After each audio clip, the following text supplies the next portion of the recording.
Okay, Sarah's great. camera's not working. Kalina, can you come on camera?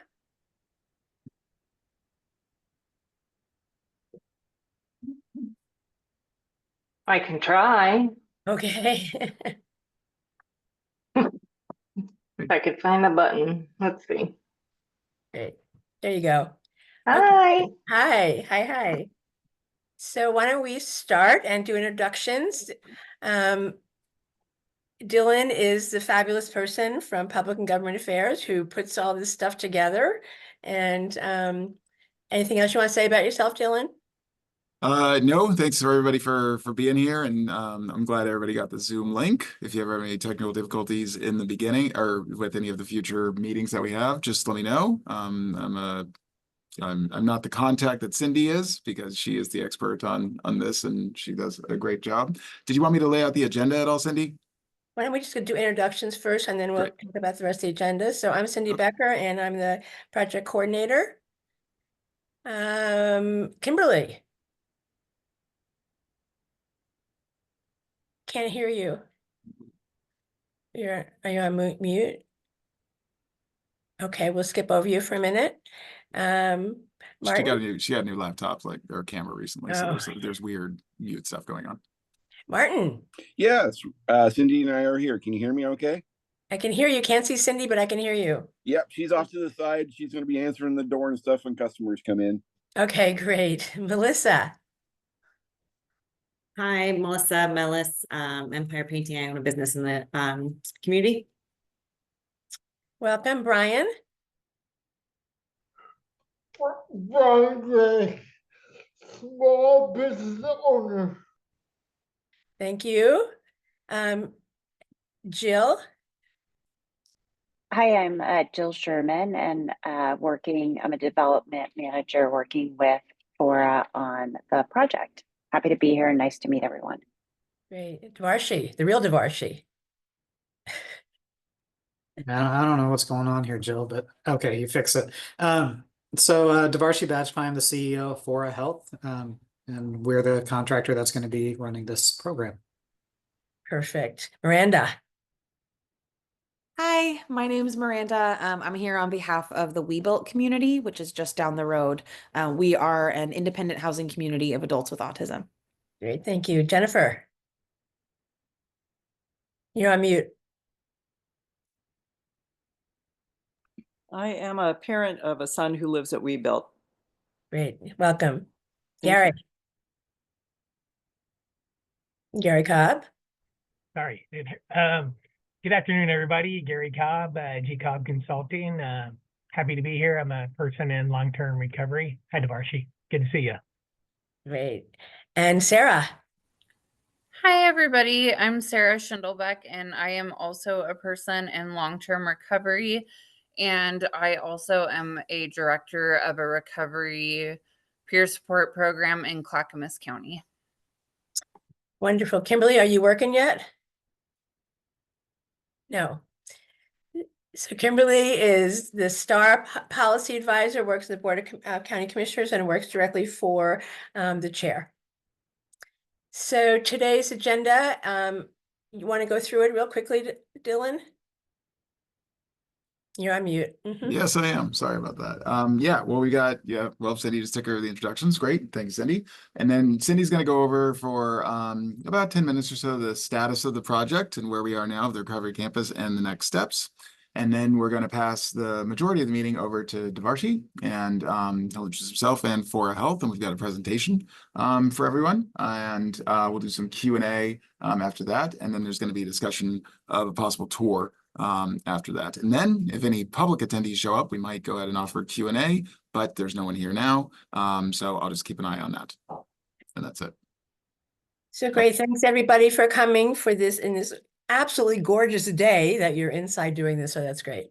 So we're very excited. The project is moving along. The board in its meetings in April approved it's called the subrecipient agreement. It's basically the contract with Fora Health to do the construction of the campus.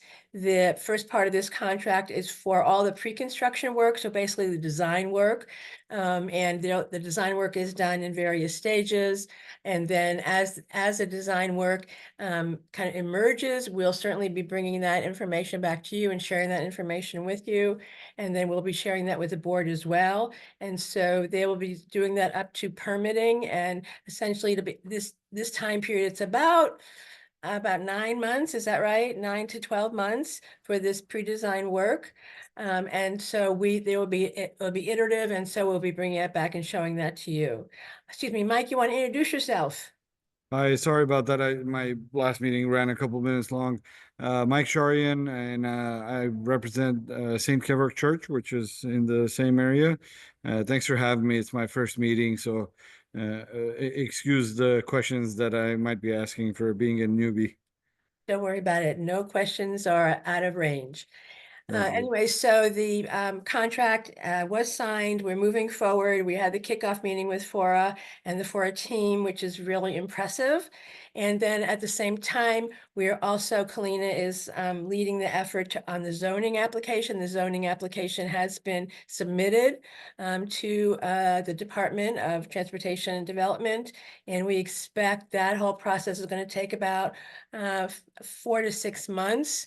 And so it's a slower process than I certainly would like, but that's just the process. And so so all systems are go, and we're very excited about it. And as we have products, if you will, to show you, we'll be happy to have those conversations. One of the other things is that we are going to be, at some point during the pre-construction, we will be looking at the current building, which will be demolished. The building will be demolished primarily because it's not in great shape.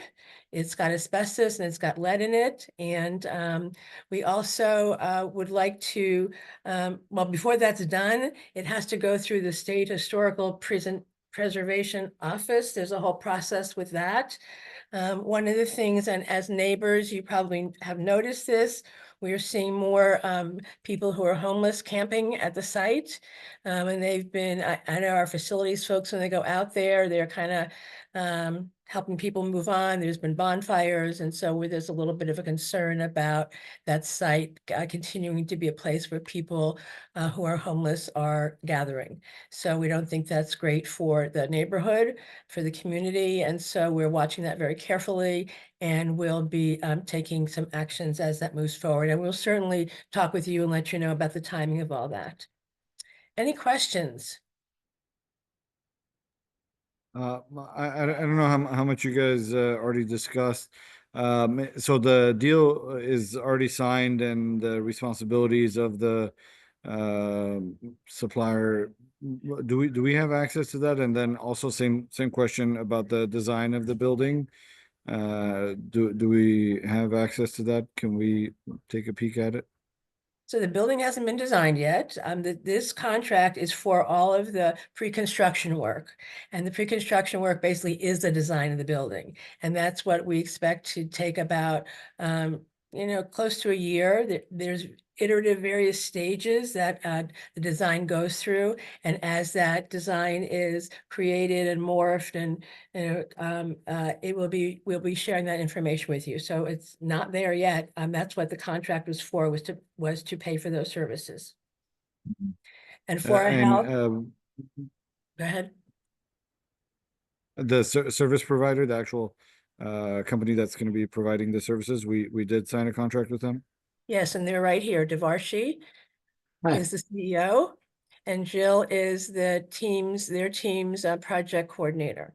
So yes. Very nice. Do we ask questions now or later? So you can ask questions as you'd like. Devarshi is going to be doing an introduction of Fora Health to all of you, so you have some sense of what they are as a provider, what they've done, and the successes they've had. We were very excited when they, just kind of FYI, we were very excited that they did apply to be the provider because of their great track record. But you want to wait until that, Mike, or do you want to ask some questions now? No, absolutely. I'm sure a lot of the questions will get answered during the presentation. Okay, great. So I'm going to Devarshi, I'm going to turn this over to you. I have the presentation and I will put it up here. Did you want me to share it, Cindy? I have it up. This is, yeah, that's fine. Great. Okay. Yeah. So Perfect. then Devarshi, just let me know when, just hit next slide and I'll do my thing, okay? Great, thanks, Dylan. So while Dylan's doing that, little more in-depth introduction. So my name is Devarshi Bajpai. I'm the CEO of Fora Health. I'm also like Gary and was it Sarah that said you're people in long-term recovery. I'm a person in long-term recovery. I've been in recovery since 1993. My first job in the addiction treatment field was at DePaul Treatment Center. And DePaul Treatment Center is what Fora Health used to be named. So DePaul Treatment Center started in 1974. It's an organization that's been around and in the Portland community for, we celebrated 50 years last year. So we've been around for a long time. We changed our name to Fora Health a couple of years ago when we moved from downtown Portland into right off of 205 by Mall 205 in Adventist Hospital. That's where our main site is now. And so that's I'll be talking a little bit about that site, what that looks like and all that. But like I said, as an organization, we've been here for 50 years. I've been doing this work for about 30 years, a little over 30 years, and been a person in recovery a little longer than that too. So we can go to the next slide. If you guys have questions as I'm going through this about the slides themselves, I'm happy to just raise your hand and I can recognize you. Use that raise hand function down at the bottom there. So our mission, vision, and values, we provide treatment care and advocacy for everybody affected by substance use disorders. Substance use disorders is kind of the term of art now for addiction, but it's how it's defined in the medical literature now. So we provide treatment and care within our offices, but one of the things that we really like to do and is really important to us is that advocacy part, because there's this idea about people dealing with substance use disorders that people don't get better, that people tend to they just get worse. They're always going to be on the streets, and there's plenty of evidence, including Gary, Sarah, myself, of people that have recovered from substance use disorders, have gotten better, that you would have no idea were people that had experienced that kind of thing. So that advocacy is really important to the work that we do. We also, I'm not going to read the whole slide to you, but in the vision, we talk about where healthcare systems become advocates for hope. People with substance use disorders often have terrible experiences in the healthcare system. I've heard from physicians that they don't want to have people with addictions in their waiting rooms, and so they don't treat addiction like they should be.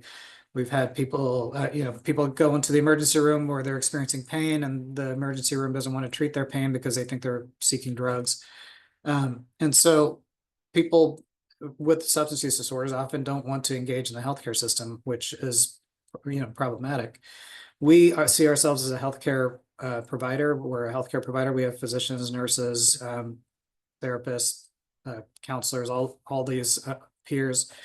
And so as a healthcare provider, we want people to experience hope. DePaul Treatment Center slogan back in the 80s and 90s was where there's life, there's hope. The idea that like anybody that came into our doors, no matter how far down they'd gone, could and often would be able to find recovery. So we really strongly believe in that.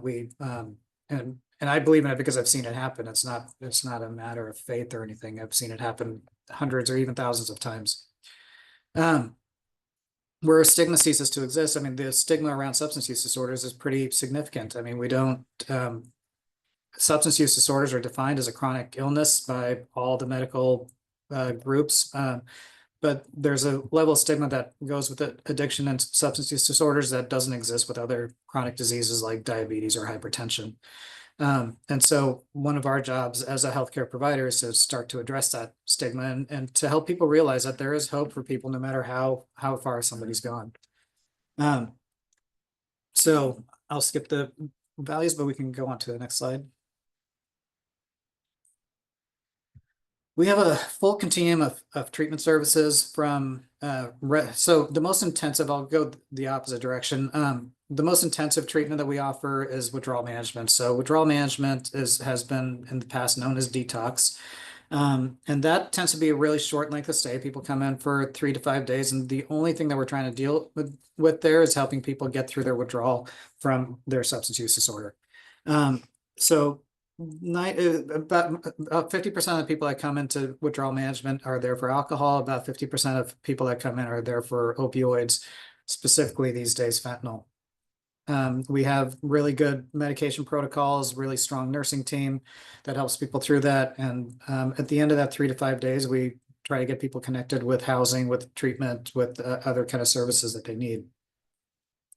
The next level down is residential treatment. Residential treatment is where people come in there and they're living there for some period of time.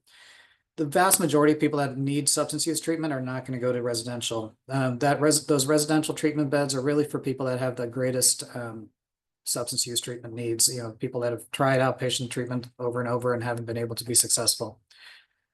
So some people will go from withdrawal management to residential treatment if they really need that level of care. I'll get to you in a second, Mike. And then most people are going to go into outpatient services, either intensive outpatient, which is 20 hours of therapy a week, or at least 8 hours of counseling per week in outpatient treatment. Mike, go ahead. Do you have a question? Yeah, so the full list of services, are they all provided at going to be provided at the Clackamas Center, or is it just part of these? Yes, all these services will be provided at the Clackamas Center. Yeah. Okay. Including the outpatient and inpatient. Correct. Yes. Yeah. And we will send you this slide. Did you send this, Dylan, by the way, to everybody? This. No, send no, the I did not slide send deck? this. I did not Okay. send the slide deck. I can. Do you want me to Yeah, send it? we'll Okay. send it to you at the end as well, so you have this. Perfect. Thank you. When I worked at this organization in the 90s, we often had people come to us with mental health conditions. They would come in and we'd say, well, we can deal with your substance use disorder, but we don't know what's going on with your mental health. And we'd send them across town to the mental health treatment provider. The mental health treatment provider would say, we can deal with your mental health, but we can't until you stop drinking. So go back over to DePaul. We would bounce people back and forth. In the last 20, 30 years, we've changed our model. So we have mental health services engaged at every level of care. So when we do have people come in with significant mental health issues, we have the psychiatric mental health nurse practitioners that can help provide medications. We have qualified mental health treatment providers. We have peers, the people that have experienced mental health conditions that can help other people walk through what they're dealing with. And so we serve all these folks throughout our full continuum of services and withdrawal management, residential and outpatient services. We can also serve people with DUIs. People, when they have a DUI, have to get a treatment completion certificate from a treatment provider to be able to get their licenses back or complete their diversions. And so we can provide those services too. Next slide.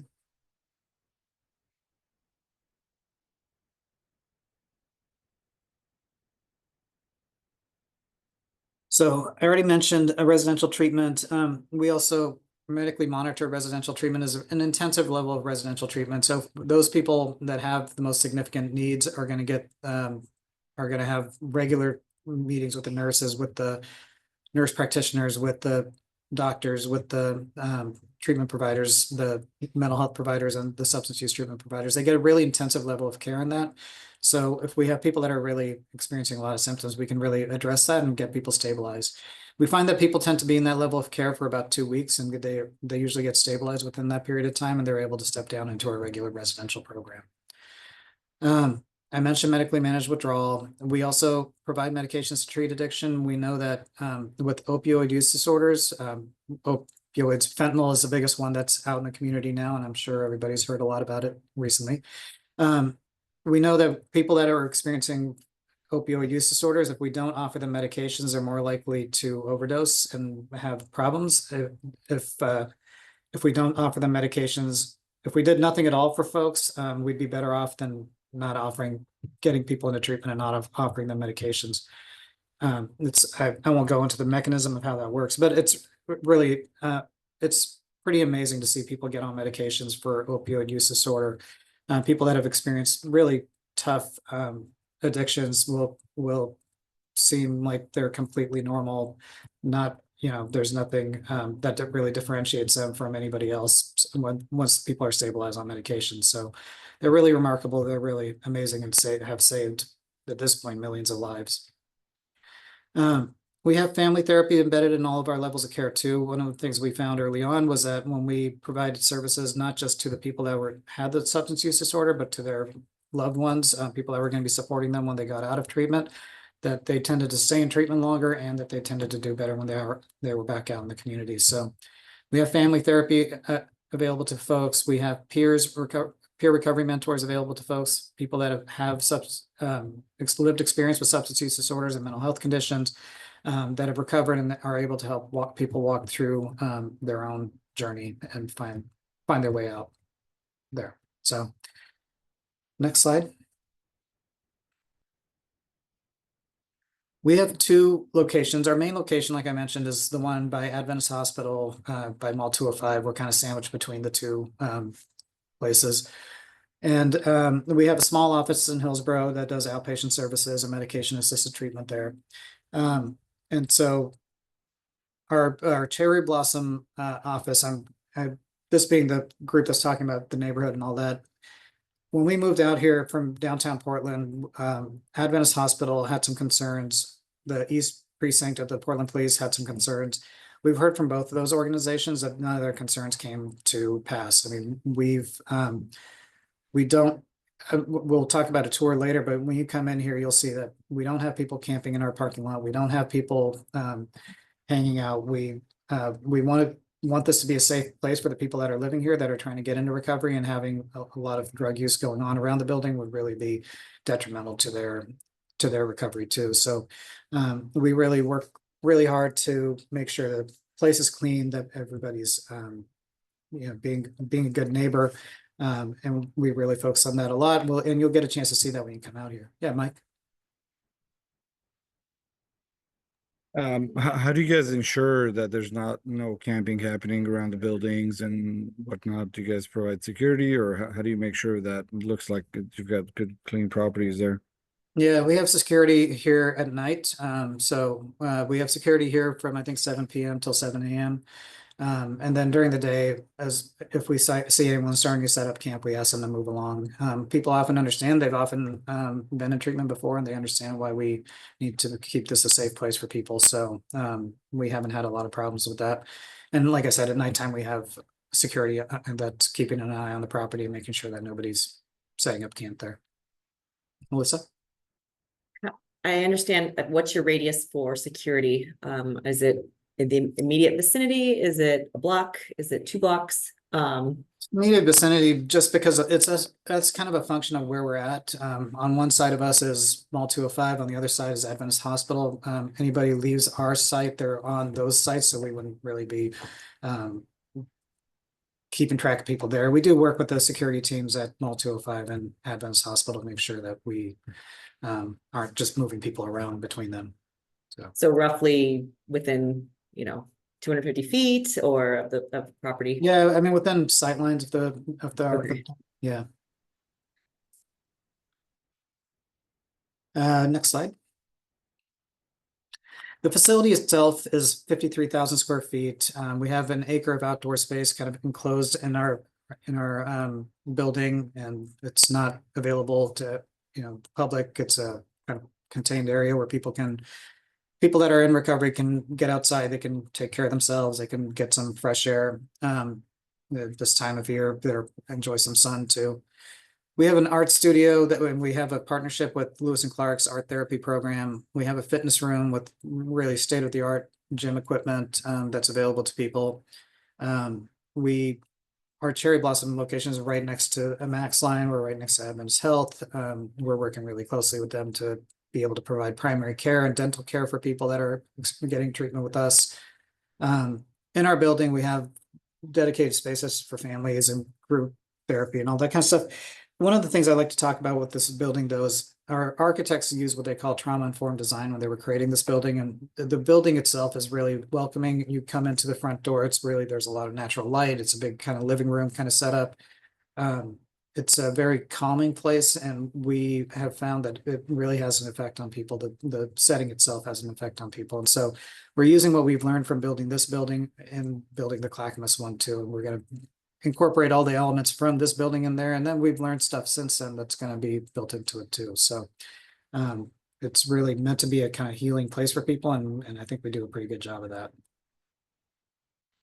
Next slide. We're in the process now of building housing right across our parking lot from our main building. We're going to be building a roughly 20,000 square foot building there with 46 beds for people that are going to be leaving our residential treatment. There'll be a lot of, often we have people stuck in our residential beds because they're homeless. We never discharge somebody to homelessness. It doesn't make sense to provide services to somebody and then just let them out with no place to live. We've completely wasted our time. So we'll keep people in residential treatment until we can find housing for them. And often that's a little too long. Then other people aren't able to access those resources. So we're building housing to be able to get people moving through our system faster. These recovery housing beds will be available to Clackamas County residents also. And we'll have a smaller housing site on this site too. So yeah. Next slide. You can see what the building looks like inside. These are renderings. Obviously, we haven't built this building yet, but this is how the building is going to look. Roughly, it has the color themes and all that in there. The new housing building is being built new. It's a lot of the stuff that you're seeing here is going to be kind of stylistically the same in this new building that we're building in Clackamas County.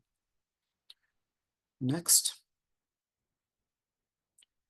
So between our main building and by Mall 205 and our secondary building in Hillsborough, we serve about 2,100 people a year. Half of them are unemployed when they come here.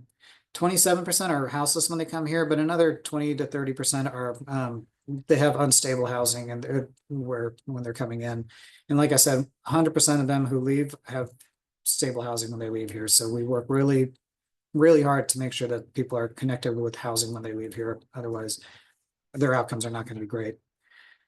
45% of the people that came in here had co-occurring mental health conditions. Like I said earlier, we have all the capacity to be able to treat those mental health conditions and help people get stabilized and really do well. At our current facilities, about 90% of our patients are on Oregon Health Plan, the state Medicaid program. And so we're serving people that have the greatest needs in our community. Our patients represent variety of ethnic and racial groups. Our patient population is more diverse than the Portland population or the population of East County where we're currently working. Next. I point out that thing about Oregon Health Plan and the fact that we're treating people with the greatest need, because despite the fact that people are coming in often with low income, often not having housing, often having mental health conditions, our outcomes are as good or better than national outcomes across the entire country. So national outcomes include treatment providers like Betty Ford that's serving celebrities, and it includes all kinds of treatment programs. Our treatment programs are often serving the people with the greatest need in our community, and we're getting better outcomes than many of them are. So we're really proud of the work that we do here. We really focus on being kind. I think the reason that we get our outcomes are as good as they are is that we treat people with kindness and treat people like human beings. And we find that's really effective. It's really important to me that our patient satisfaction rates are as high as they are. Often people that are on Oregon Health Plan or Medicaid, often providers don't care what their satisfaction is. They're like, you're lucky to be getting served here. That is absolutely not our how we do things. We want to make sure that our patients are satisfied. And I think we're really happy about the fact that about 90% of our patients are satisfied with the care that they receive, that are satisfied with the treatment services that they get. We know that when patients feel valued and understood by their counselor, when they say that, we know their outcomes tend to be better. And so that having that 88% is really, really important to us. Next. So our leadership is myself, I'm the CEO. We have Courtney Wood, our Chief Financial Officer, and Nerissa Heller, who's been working in the substance use and mental health field for 20, 25 years. their chief clinical officer, Jennifer Hartley, our chief medical officer, is a addiction medicine doctor and a family doctor. And she, as you can see, has all kinds of degrees, a PhD and MD. She has a doctorate in Chinese medicine too. So really, I think we do great work here. I'm looking forward to what questions you guys might have.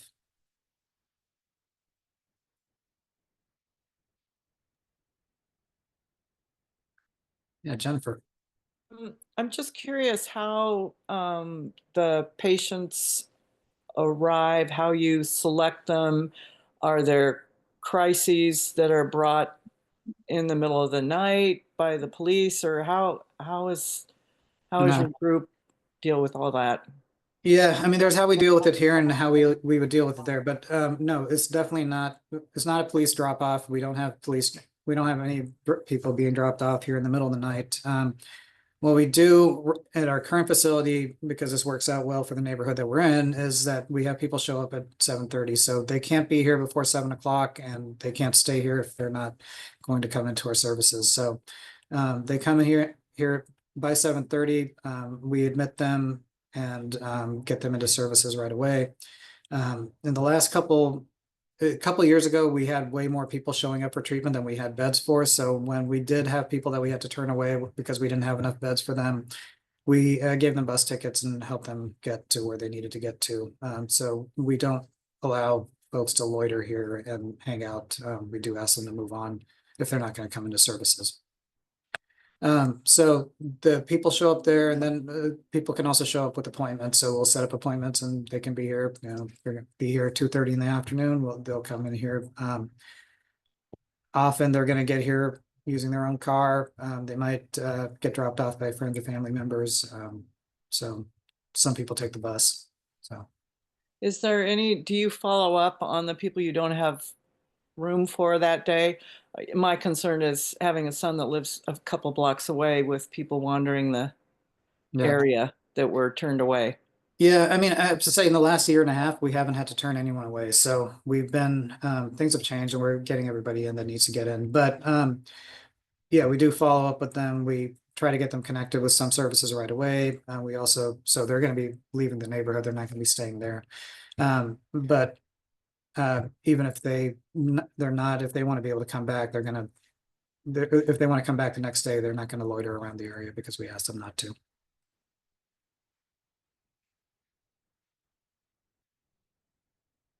Other questions? Martin, did you have a question? You're You're muted. Yeah.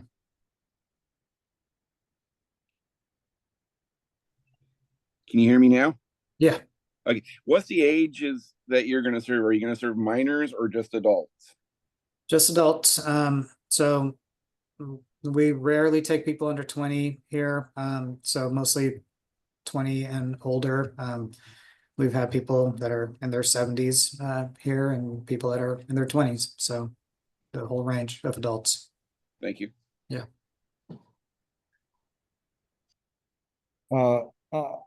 It's essentially 7 days a week, right? There's no, or the weekends different hours, or how does that work?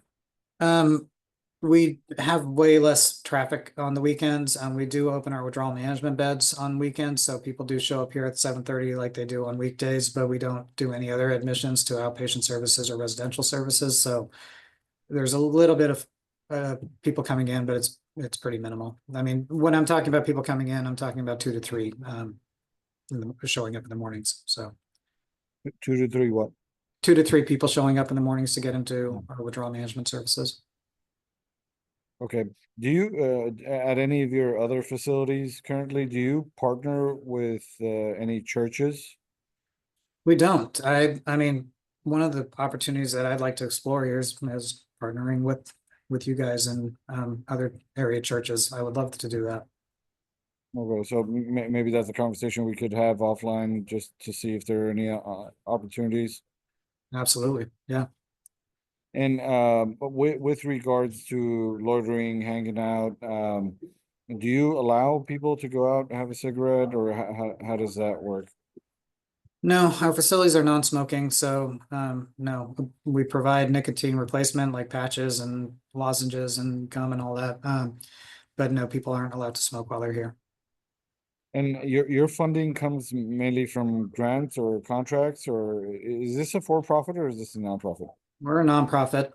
So we're a nonprofit organization. We're funded almost mostly by Medicaid, the Oregon Health Plan. So the federal program that provides health insurance for people that are low income. And with the recent federal cuts, especially, is that going to affect the long-term sustainability and funding for you guys? It could. So Congress is still figuring out what they're going to do with Medicaid. And so if they make really deep cuts to Medicaid, it could have an impact on us. But there's such a high demand for our services and such a lack of services that generally we find that we're gonna be full regardless. It just may be a lot more people that are experiencing problems in the community. And if they do cut funding, does the state step in, or is there fundraising that happens to cover the?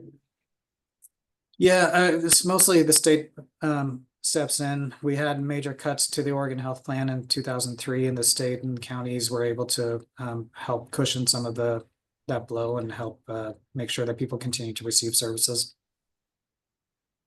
And your nonprofit in general, you guys have a cushion to be able to sustain short-term,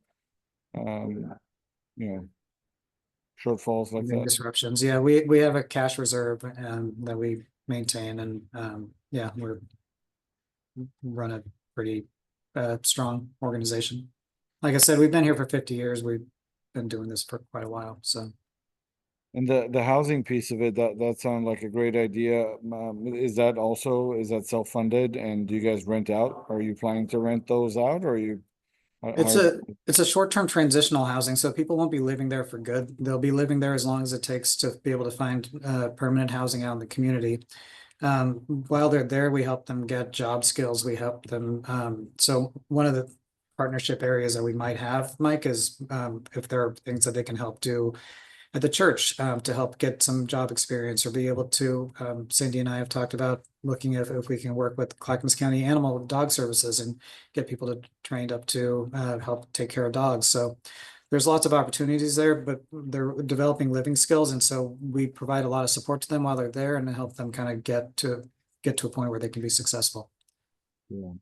Well, one of the boards that a CEO board that I'm on has a few nonprofits as well that I might be of interest to you to be able to collaborate with them. I think one of them provides housing, if I'm not mistaken. So it might be something that you guys could collaborate on. So when we chat afterwards, I'll elaborate some more.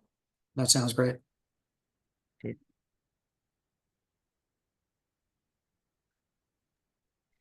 Thank you, Mike, for all your questions. They're actually really helpful. Does anyone else have questions? Jennifer?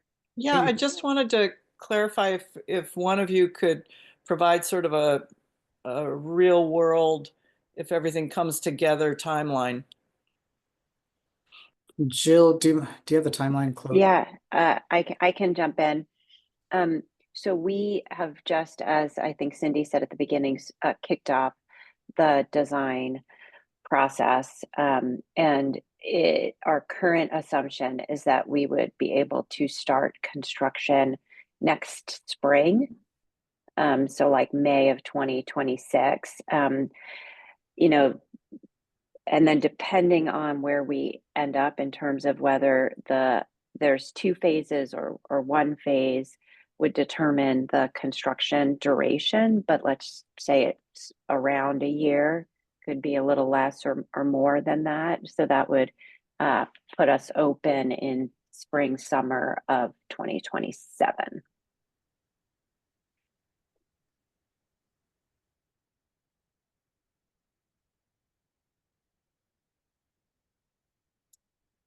Any other comments or questions?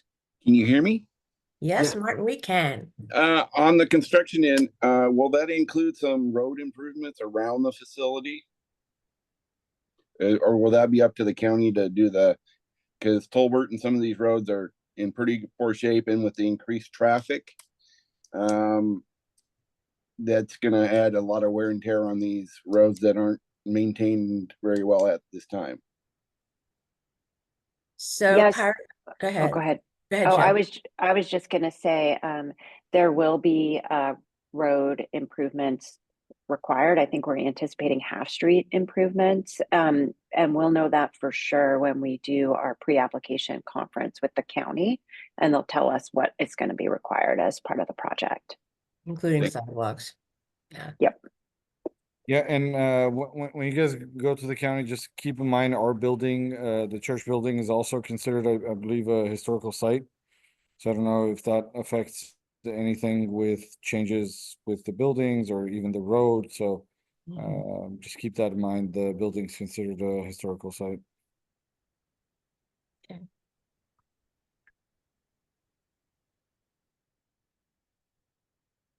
With the timeline that you guys mentioned, is there any way to get that emailed so I can present it to the church board as well?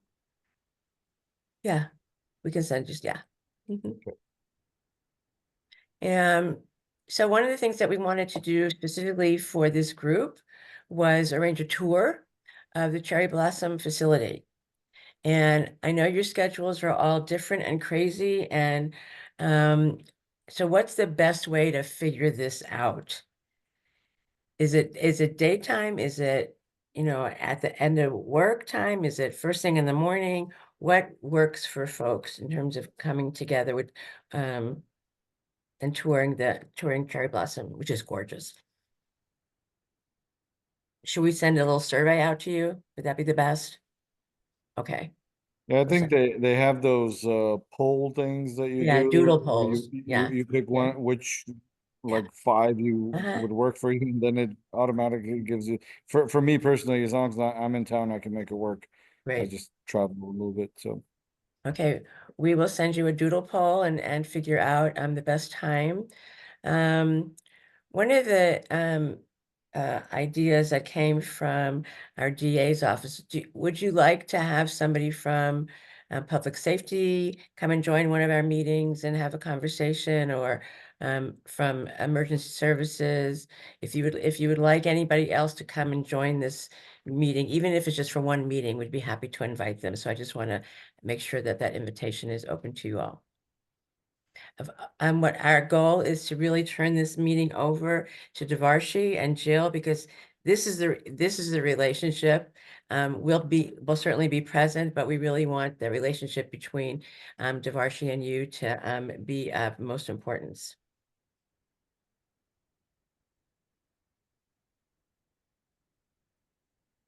Any other questions, Melissa?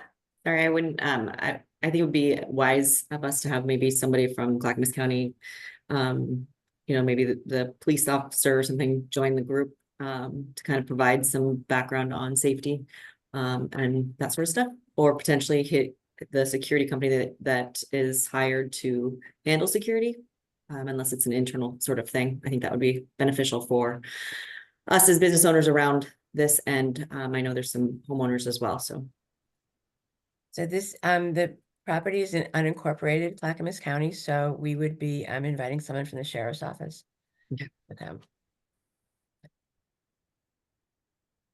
Gary? Yeah, this is, I'm so excited that Clackamas County is getting this for the folks that are suffering from a substance use disorder in that community. I've have participated and have seen in the last 24 years or so, projects like this kind of start from concept to design to getting them up and running. And all these questions are certainly, all these valid concerns have always come up in all these previous moments. And it's interesting how, as time goes on, the projects come up and running, that the participants, the folks that get into the recovery, end up doing this. It's kind of organically, kind of help sort of police the neighborhood and the environment around it, and makes it very welcoming for other people to come in and get the help like we did, but also does us, I've seen it just become this other reassurance to the community members, the businesses, and anybody that is connected to that orbit. And I'm really excited. I've known Devarshi for 20 some years, and it's really excited for you all to be taking this on, and can't wait to see how it progresses. So thank you.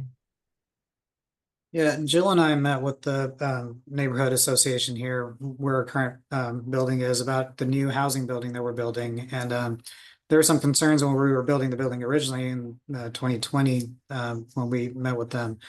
When we told them about the housing program, they were really excited, and they were happy that we're doing this, and happy for the neighborhood. So I think I get that people have concerns, and I think hopefully you'll find that those concerns are unfounded. So.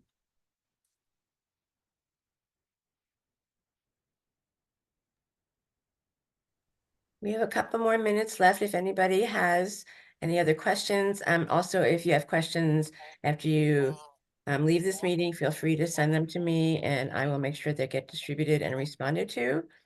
But we are, we're very excited, and this is going to be great. And so we really want you to come and see the Cherry Blossom facility. And I think it will, actually seeing something in person and being part of it, it will help help you understand kind of what these services do and what the results are.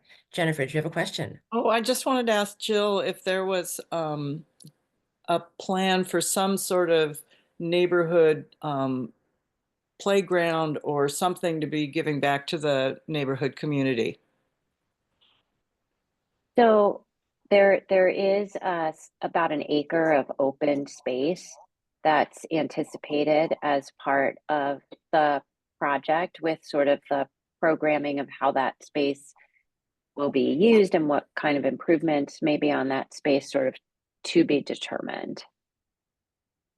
But it will be public space. So, and just as I think, Devarshi explained in his overview, there's also going to be definitely outdoor space specific for folks who are in treatment, and those will be like private open spaces. But then there's also going to be this acre or so of public open space as that will remain on the site. And one of the things, we've gotten lots of opinions about what to do with the open space. And we certainly want to have a conversation with you about that. How do we help make that something that the neighborhood would like?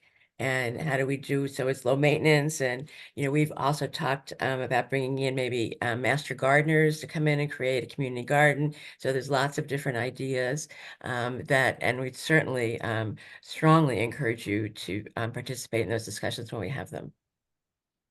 And just so you know, that open space is part of the rezone, so that will be that acre is definitely will be set aside from the start. And I left the request open, so I just said it was going to be better than a playground that's not really open to the public, that it would be designed thoughtfully for the neighborhood. Thanks, Galina. Brian has a question or comment? Yeah,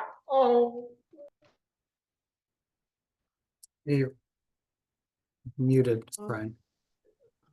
beyond scheduling the tour, what are the next steps for this committee? After the tour, you mean, or? Yeah, beyond scheduling the tour, what are the next steps for this committee? Go So, ahead. a couple things. One is to talk about how often you all want to meet. And I think we want to time that maybe a little bit more in sync with the various stages that are going to occur during the pre-construction, so that our meetings will actually, you'll have something to look at.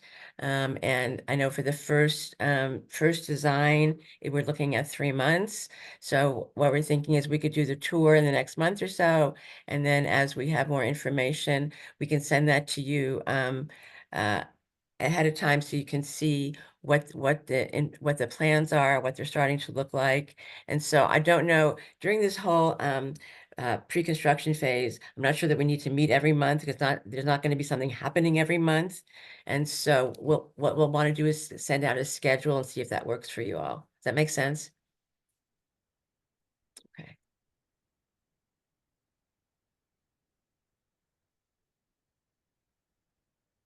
What if we like meeting with you guys every month and we want to?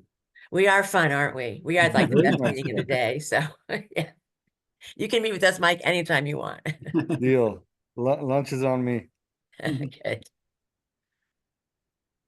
And do we have if it's not in any of the slides, Devarshi, if somebody could send me his email address, that'd be great.